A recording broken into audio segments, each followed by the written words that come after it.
Boa tarde. Então, essa apresentação é uma apresentação solicitada pelo Sindipeto do Rio Grande do Sul, né?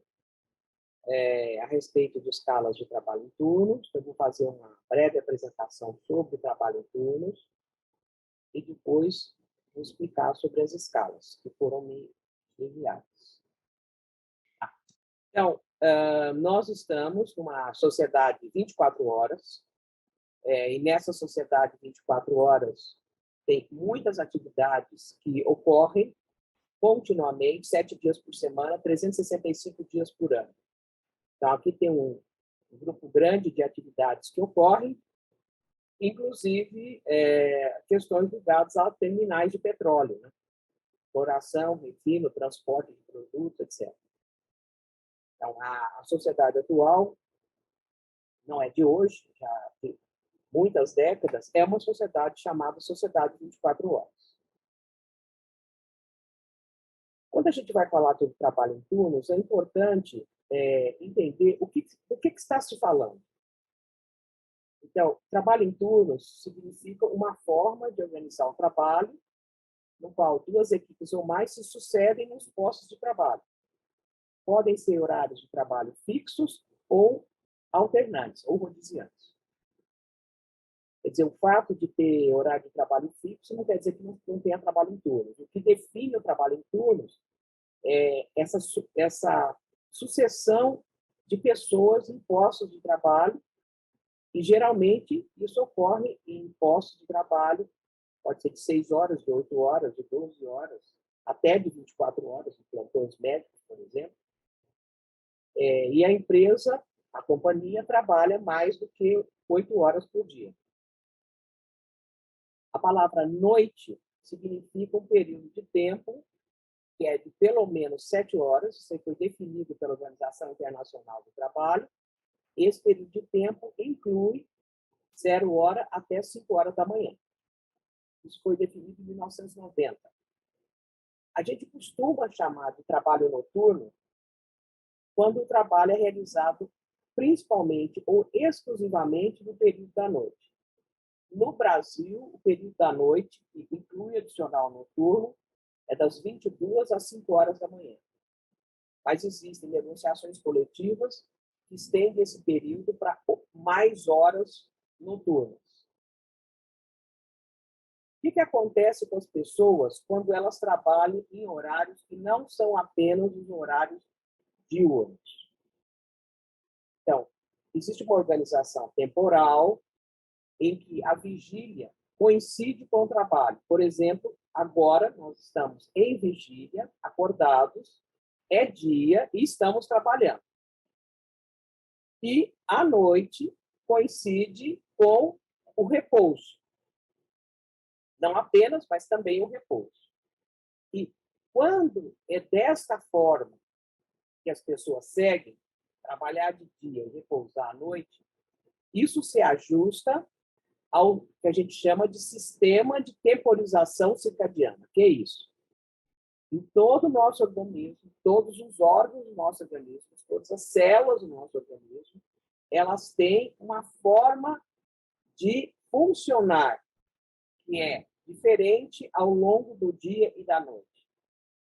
A excreção, a secreção, a produção de proteínas, a divisão celular,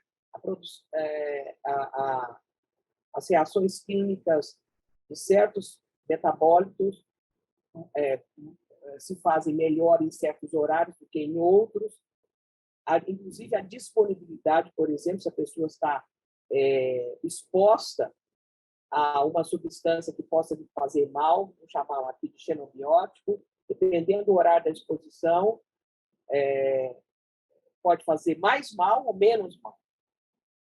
Isso é quando a pessoa está trabalhando de dia, coincidindo com o período claro e repousando à noite. Quando a pessoa trabalha fora do período noturno, ela entra em o que a gente chama de desajuste desse sistema biológico complexo, de rítmico, que ocorre em todo o organismo. Então, quando o sono coincide com o período do claro e o trabalho coincide com o período do escuro, eu tenho um desajuste, eu vou chamar de desajuste temporal. É um desafio biológico e social, ambos. O que acontece no caso do desempenho no trabalho? Eu estou trabalhando num período que não é diurno, e existe uma série de fatores de risco ambientais, principalmente no caso de vocês, refinaria de petróleo, terminal, e eu estou exposta a esses riscos. Eu tenho uma certa idade, sou do sexo feminino ou masculino, sou solteiro ou casado, moro perto, moro longe. Isso faz parte das questões pessoais. E o horário de trabalho não diurno, ele leva ao que a gente chama de estado subótimo do funcionamento psicofisiológico e psicossocial. Não há como ter um estado ótimo se você trabalha à noite. É subótimo. O trabalho noturno, ele provoca alterações de sono, ele provoca dificuldades de recuperação após o trabalho. A capacidade da pessoa após trabalhar à noite não é a mesma que se ela só trabalhasse durante o dia. Há que fazer esforços maiores para poder ter um desempenho no trabalho adequado. Eu vou chamar aqui de estratégias. Essas estratégias. E essas estratégias podem ser bem-sucedidas ou não, dependendo de fatores pessoais e também de fatores ligados à atividade. Quais são as condições de trabalho, que tipo de informações eu tenho que processar, quais são as exigências físicas, mentais, da atividade, etc.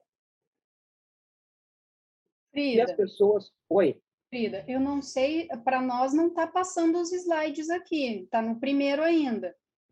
Esse aqui, o segundo slide, vocês viram? Agora sim, agora Então, passou. eu não vou fazer no modo de apresentação. Deve ter algum problema com o modo de apresentação. Tá. E esse aqui dos conceitos de trabalho em turnos, que eu acabei de explicar. Uhum. Certo? O que acontece com as pessoas quando elas não trabalham em horários diurnos. Então, existe essa organização temporal. Estou explicando de novo, só para... Eu vou fazer só meia tela, porque deve ser um problema de tela inteira. Talvez é da internet. Então, quando a pessoa não trabalha no horário diurno, que é o caso aqui, ela trabalha no horário noturno, isso altera um sistema que a gente chama de sistema de temporização circadiana. Isso provoca um desajuste dos ritmos de todo o organismo, desde digestão, memória, humor, sono, qualidade do sono, rapidez de resposta, divisão celular, tudo. Por quê? Porque fica em desajuste com o chamado ciclo vigília-sono. O sono passa a ser no período diurno, quando deveria ser no período noturno. Aí eu estava explicando que quando você não está trabalhando durante o dia, está trabalhando em horários não diurnos, você entra num estado subótimo de funcionamento psicofisiológico e psicossocial. Não tem outra forma, infelizmente, de garantir o mesmo funcionamento quando a pessoa está no período noturno que está no período diurno.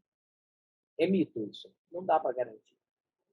As pessoas lançam mão de estratégias para poderem realizar um trabalho de qualidade. Mas tem um custo. um custo tanto para o trabalho quanto para a saúde. Os problemas de saúde, em geral, eles estão, vamos dizer assim, não é divididos, mas assim, eles compreendem uma parte importante biológica, que está com perturbações dos ritmos biológicos, perturbações do sono, e uma parte social. E ambos levam a problemas de saúde, a doenças.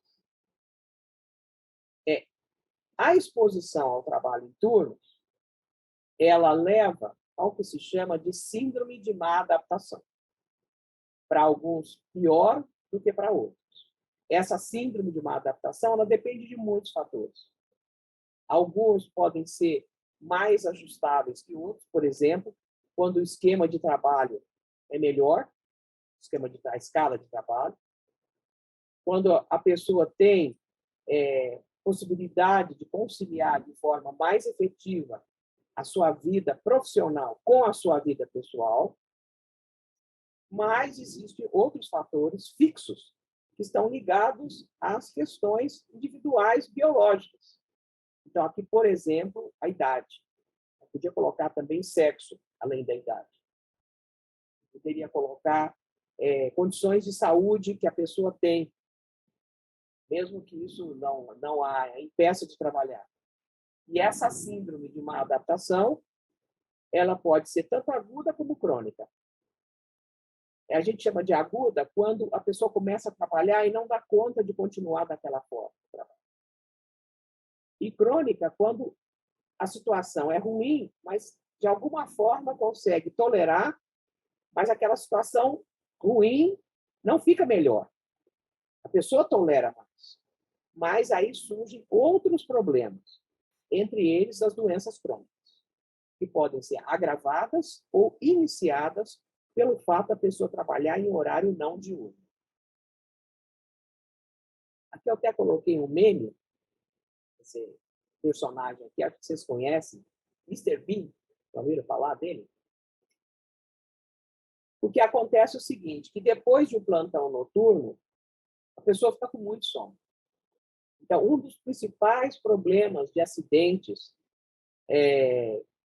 depois de um plantão noturno é quando a pessoa dirige um veículo e está com sono. O risco de uma colisão ou de um acidente é muito sério. Isso é algo que não se deve fazer, que é pegar o carro próprio e sair após um turno noturno, andar pela estrada com ele. Não se deve fazer. A sonolência, ela é associada a muitos fatores. Por exemplo, quanto tempo a pessoa dormiu antes de trabalhar e depois de trabalhar. E aí a gente tem que analisar o sono do ponto de vista da duração do sono, da qualidade do sono e do tempo acordado. Vocês têm uma experiência de trabalhar em horários não diurnos, então provavelmente vocês sabem que o sono que vocês têm durante o dia não é igual ao sono que vocês têm à noite. É diferente. Essas diferenças elas podem ser registradas, por exemplo, quando se faz um monitoramento do ciclo de vigília-sono com um aparelho que pode ser usado no punho da mão não dominante, que é chamado de actímetro, ou, por exemplo, com a polissonografia, quando a pessoa tem distúrbio de sono e precisa dormir num laboratório de sono, que registra todos os estágios do sono, e aí, nesse caso, se sabe que o sono diurno não é igual ao sono noturno. Então, essa sonolência no trabalho, e mesmo após o trabalho, depende de muitos fatores.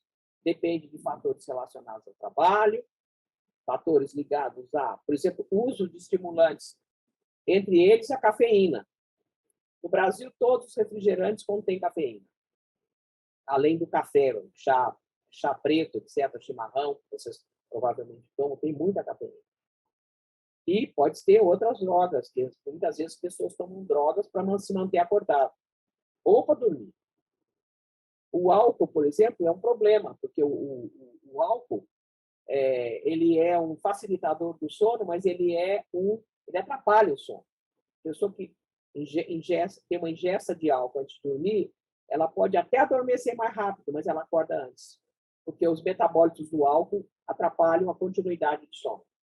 Isso, inclusive, pode levar até a um abuso de álcool ao longo do tempo, etc. Então, e também tem as questões ambientais domésticas. Se o ambiente é calmo, se não é, se faz calor, se não faz, se eu estou numa temperatura agradável. Mas, apesar de tudo isso, eu tenho, por trás disso, vamos dizer assim, o meu sistema biológico, ele não ajuda eu dormir muitas horas durante o dia. A pessoa não acorda da mesma forma quando dorme à noite. Então, existe um número muito grande de trabalhos publicados. Uma aluna minha fez um levantamento recente, uma base de dados, está perto de 9.700 trabalhos publicados, que mostram, que falam das repercussões do trabalho, das repercussões na saúde, das repercussões no relacionamento sócio-familiar.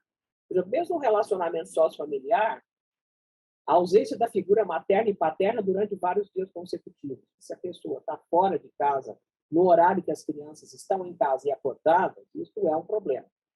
O Porto levantou a mão. Pois não, Porto.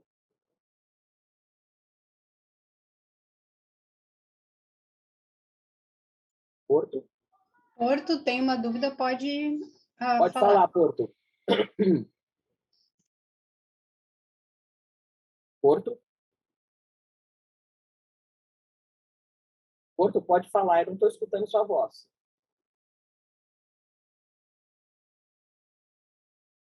Porto, você está com o microfone desligado. Agora está ligado, mas eu estou escutando sua voz.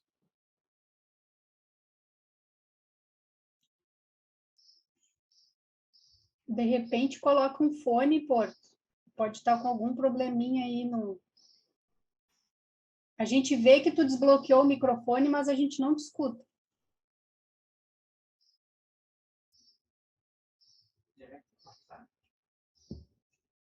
Ele vai buscar um fone, Frida, pode continuar. Bom, E aí depois ele vai. pode... Deixa eu ver se ele colocou no chat alguma coisa. Ele vai buscar o microfone. Bom. Então, esses efeitos na saúde, eles estão publicados em milhares de trabalhos. Milhares. Milhares mesmo.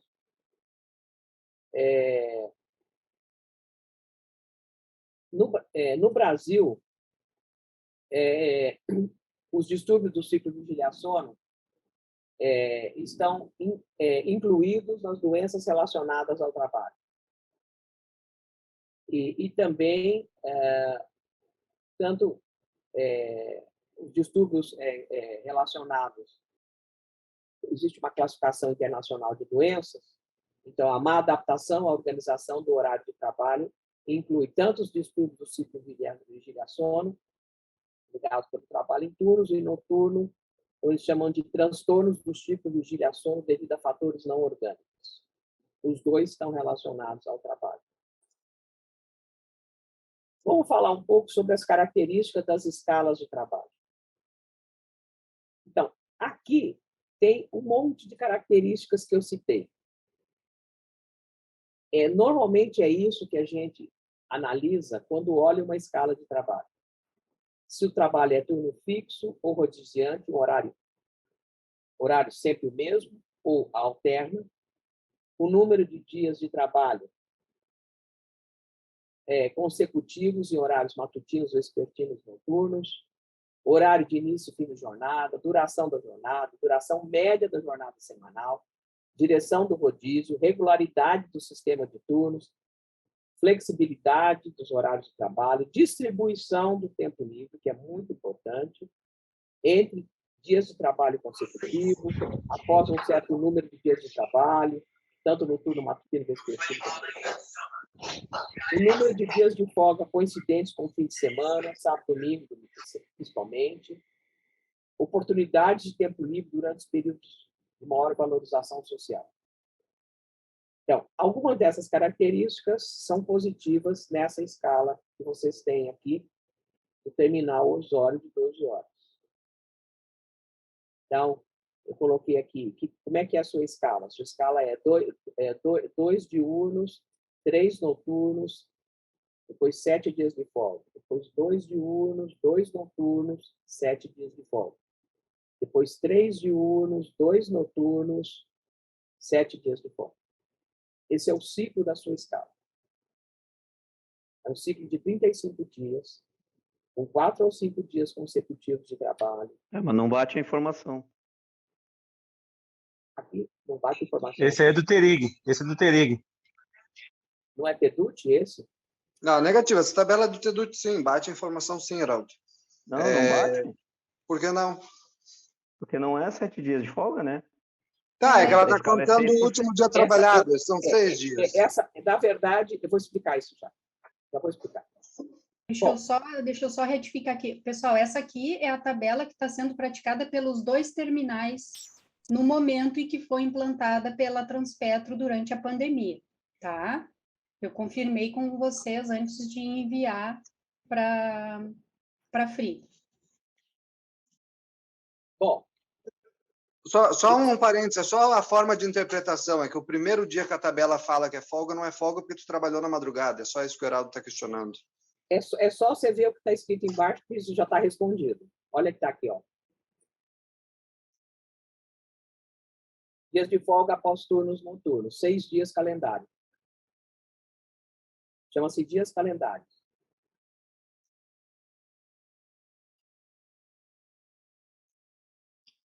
Vou colocar no singular para ficar mais fácil.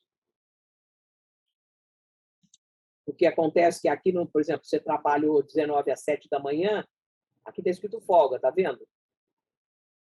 Na verdade, não é folga. Já trabalhou até às 7 da manhã. Mas na escala está escrito F. Positivo. Tá? São 6 Isso, está escrito, dias mas não é. calendário. São 6 dias calendário. Tanto aqui, Isso. 1, 2, 3, 4, 5, 6. Depois aqui, mesma coisa. Certo? Então, são 6 dias calendário. Mas na tabela está escrito 7. Por isso que eu estou falando 7. E tem 3 conjuntos de 7 dias de folga. Você quer que eu vou colocar aqui 6 dias de folga completa. Pronto. Para não ter dúvidas. Agora, vale a pena essa escala ou não? Aí tem uma recomendação aqui. Ó. Se for atividade com baixas exigências físicas, possibilidade de descanso intra-jornada, se o transporte entre o terminal e as residências dos trabalhadores não for longo, essa é uma escala que poderia ser recomendada. Mas tem um SIS aqui, né? Se for uma atividade com baixa exigência física, eu diria até baixas exigências físicas, vou colocar aqui, e mentais. Então, se não for uma coisa muito exigente, se a pessoa não tem que ficar em cima de várias telas o tempo todo, intervindo, etc., certo? Vou colocar aqui adequadas exigências mentais. Possibilidade de descanso interjornada. Se o transporte entre o terminal não for longo.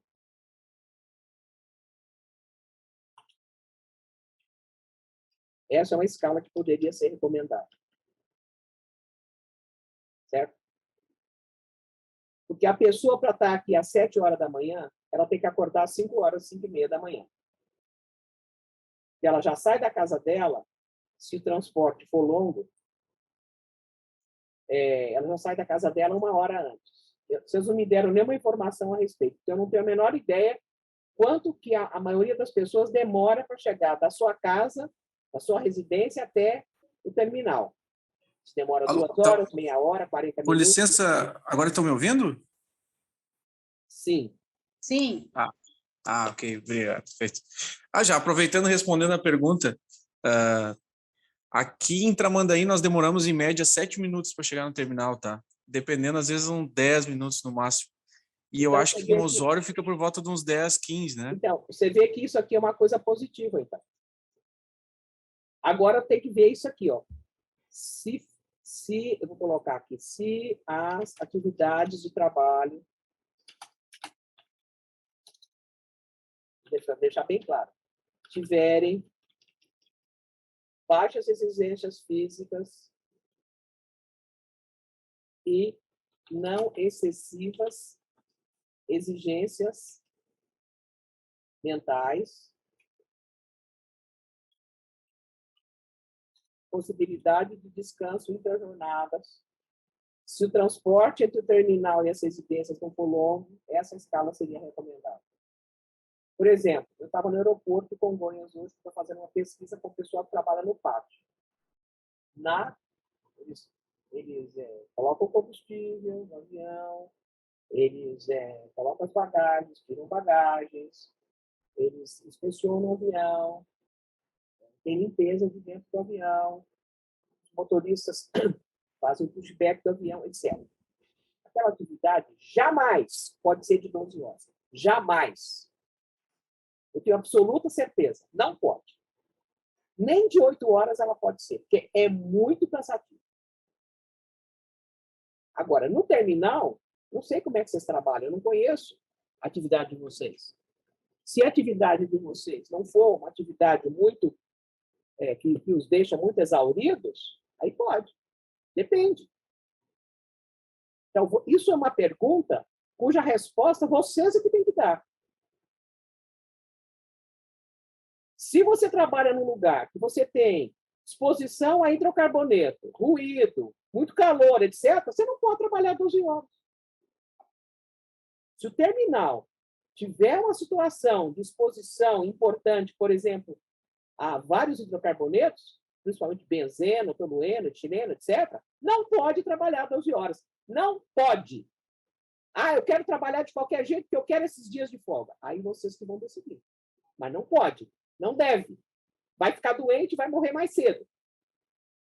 Essa é a resposta que, infelizmente, a gente tem que dar para turno prolongado. Se tiver exposição ocupacional a agentes cancerígenos, não pode trabalhar extensas jornadas. Não importa que você tem 6 dias de folga depois. Se alguém perguntar a bibliografia, eu falo assim, ó, tem quase 10 mil trabalhos publicados, pode ir atrás. Inclusive, trabalhos recentíssimos. Tá? Eu estou sendo bem categórica, porque eu sei que tem gente que adora trabalhar 12 horas por causa desses dias de folga. Eu não sou contra os dias de folga, mas você não pode ficar exposto 12 horas a xenobióticos que causam câncer. Não pode, porque a metabolização desses xenobióticos, primeiro, é deficiente, e segundo, é uma exigência fisiológica que não deve. Então, deixar bem claro isso, porque o que eu estou falando é o que meus colegas falam e o que a literatura está dizendo. Agora, vamos para a escala de 8 horas. Essa escala de 8 horas, ela tem 2 manhãs, 2 tardes. Antes das noites, ela tem 24 horas de interrupção. Aí vem a 3 noites, que é o máximo de noites que se recomenda que a pessoa faça. Aí, depois das 3 noites, tem 3 dias completos. Você trabalha das 0 às 8 e depois tem 3 dias completos. Aí trabalha 5 dias, tem 24 horas completas de folga depois desse dia calendário. Aí vem o trabalho noturno de 2 dias. Aí tem 4 dias completos de folga. E aí por diante. Essa escala é melhor do que a de 12 horas, principalmente se houver exposição ocupacional a hidrocarbonetos. Ruído, etc. Certo? Tem 2 fins de semana completos de folga após 2 noites de trabalho. E, finalmente, essa escala aqui do TERIG, né? Ela tem 3 dias de folga completos. Aí depois vem 2 noites de trabalho. Aí vem 2 dias de folga. 4 dias de trabalho, 2 dias de folga completos. 4 tardes de trabalho 2 dias de folga, 2 noites, 3 dias de folga, etc. Qual é a vantagem? No máximo tem 3 noites, possibilidade de descanso de no mínimo 48 a 72 ou 96 horas e 2 fins de semana completos por ciclo de 35. Também não é uma escala ruim, não. É uma escala boa. Então, se eu tenho que escolher entre essa de 12 horas e as outras duas são semelhantes. As outras duas são semelhantes. Eu até gostei mais da TEDUT do que da TERIG. Tem mais porque tem esse dia de folga completo antes das noites. A pessoa pode descansar antes de entrar num turno que é muito exigente. Tem que ficar acordado. Bom, o que é uma boa, aceitável escala de trabalho? É aquela que minimiza as perturbações dos ritmos biológicos e minimiza os débitos de sono. Portanto, não é bom trabalhar muitos dias seguidos. Deve-se reduzir o trabalho noturno. Poucas noites de trabalho, no máximo 3. Os turnos da manhã e da tarde também devem ser de rodízio, porque quem trabalha só no turno da manhã acorda todo dia de madrugada, se você trabalha muitas horas. A duração da jornada vai depender da carga de trabalho físico e mental exigido pelas tarefas. Deve ser evitado que haja muitos dias sem folga. E intervalo curto deve ser evitado entre os turnos, porque você tem que repousar. Tem que evitar sequência desfavorável. O melhor é o rodízio direto. Por exemplo, se tem 3 turnos, manhã para tarde, tarde para noite, do que o contrário. Entre o final da sequência de turnos e o reinício, tem que ter pelo menos 48 horas de intervalo. O ideal é ter alguma flexibilidade na troca de horários. Às vezes as pessoas trocam horário de maneira informal. Tem lugares que permitem, tem lugares que não permitem. O turno matutino não deve começar muito cedo, senão a pessoa tem que acordar de madrugada, ela corta o turno, ela corta o sono da noite dela. Por exemplo, se você começar às 6 horas da manhã, você tem que acordar 4h30, 5 horas da manhã. Aqui no caso, aqui, que é 10 minutos, talvez tenha que acordar às 5 horas da manhã. E uma outra coisa importante é isso aqui. O sistema de turnos deve facilitar o planejamento das atividades fora de trabalho. Ele deve ser regular. A escala de vocês é regular. Vocês sabem exatamente que dia que vocês vão trabalhar, que dia que vocês vão estar de folga. Por exemplo, os aeronautas têm uma escala de trabalho super irregular, extremamente irregular. Horrível. Existe possibilidade de fazer o que a gente chama de medidas preventivas e compensatórias. Uma das que nós estamos discutindo aqui é o esquema de trabalho em turnos. A outra é a participação dos trabalhadores na escolha das escalas. Agora, tem outras também. Condições de trabalho adequadas, gerenciamento de alerta e bem-estar, informações sobre os problemas do trabalho em turno para gerentes e para os próprios trabalhadores em turnos, gerenciamento do estado de saúde, o tempo de transporte para ida e retorno. Por exemplo, se a pessoa está há muito... Por exemplo, pega a plataforma de petróleo. Você está um dia de viagem, se você tivesse que fazer 3 turnos, estaria com muito pouco tempo de folga e você está um dia, às vezes mais de um dia de viagem da plataforma. Aí não tem jeito, tem que fazer 12 horas mesmo, por exemplo. Tem a parte de sono, que é importante, que deveria ser avaliada, além das questões sociais e familiares. No Brasil, ou melhor, na legislação internacional, a recomendação da OIT é para possibilidades de compensação financeira, medidas de segurança, medidas sociais, inclusive a aposentadoria mais precoce. Por quê? Porque o trabalho em turnos ele tem efeitos negativos à saúde. Na Constituição Federal, que eu imagino que você saiba, artigo 7º, inciso 14, 1988, falou sobre a questão dos turnos ininterruptos de revezamento, que deviam ser de 6 horas.